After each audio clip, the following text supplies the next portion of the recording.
নৰেন্দ্ৰ মোদী ডাঙৰীয়াই A4 আসামৰ কথা কৈ ভোট আদায় কৰি ললে কিন্তু নৰেন্দ্ৰ মোদী ডাঙৰীয়াৰ প্ৰথম কাৰ্যকাল দ্বিতীয় কাৰ্যকাল আৰু তৃতীয় কাৰ্যকালৰ আৰম্ভণি বাজেটত A4 আসামৰ কথাখিনিহে ক'লে কিন্তু বাজেটৰ পৃষ্ঠাৰ মাজত কোনো অনুদান আমি বিচাৰি নাপালো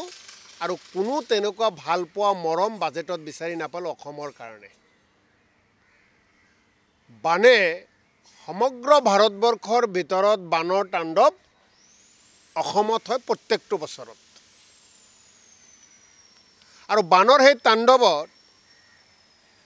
কেন্দ্ৰীয় চৰকাৰৰ এজন প্ৰতিনিধি আহিবলৈ সময় নাপালে কেন্দ্ৰীয় চৰকাৰৰ এজন মন্ত্ৰী প্ৰতিনিধি বিষয়া অসমত আহিবলৈ সময় নাপালে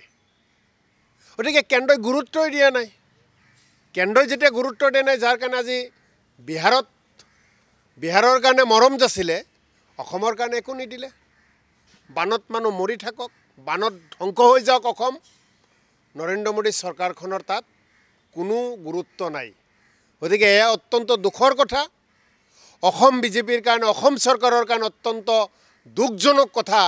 যে তেওঁলোকে একো এটা আদায় কৰিব নোৱাৰিলে চাওক এতিয়ালৈকে বাজেটত সম্পূৰ্ণ মই ভিতৰ চৰাত যোৱা নাই কিন্তু বাজেট আজি দিছে বানপানী কেইদিনমান আগত হৈ গ'ল অসমৰ প্ৰতি মৰম থাকিলে তাৰ পৰা মানুহ পঠালেহেঁতেন যে বাজেট দাখিল কৰাৰ পূৰ্বে যি বিভিন্ন ডিপাৰ্টমেণ্টৰ মিটিং হয় তাৰ পৰা যিখিনি খতিয়ান লয় সেই খতিয়ানটো কেন্দ্ৰীয় চৰকাৰে অসমৰ লোৱাই নাই অসম চৰকাৰে যি ৰিপৰ্ট পঠাইছে ৰিপৰ্টটো প্ৰত্যেক বছৰে পঠায়ে থাকে ৰিপৰ্টত যদি 100 টকা দিয়ে যে 100 টকা লাগে ইয়াতে দিয়ে 5 টকা গতিকে নিশ্চিতভাৱে বাজেটত আমি আশা কৰোঁ অসমবাসী হিচাপে যে আমাক বহুত কিবা দিয়ক কিমান দিব মই চোৱাৰ পিছত মোৰ সন্দেহ আছে নৰেন্দ্ৰ মোদী ডাঙৰীয়াই A4 আসামৰ কথা কৈ ভোট আদায় কৰি ললে কিন্তু নৰেন্দ্ৰ মোদী ডাঙৰীয়াৰ প্ৰথম কাৰ্যকাল দ্বিতীয় কাৰ্যকাল আৰু তৃতীয় কাৰ্যকালৰ আৰম্ভণি বাজেটত A4 আসামৰ কথাখিনিহে ক'লে কিন্তু বাজেটৰ পৃষ্ঠাৰ মাজত কোনো অনুদান আমি বিচাৰি নাপালো আৰু কোনো তেনেকুৱা ভালপোৱা মৰম বাজেটত বিচাৰি নাপালো অসমৰ কাৰণে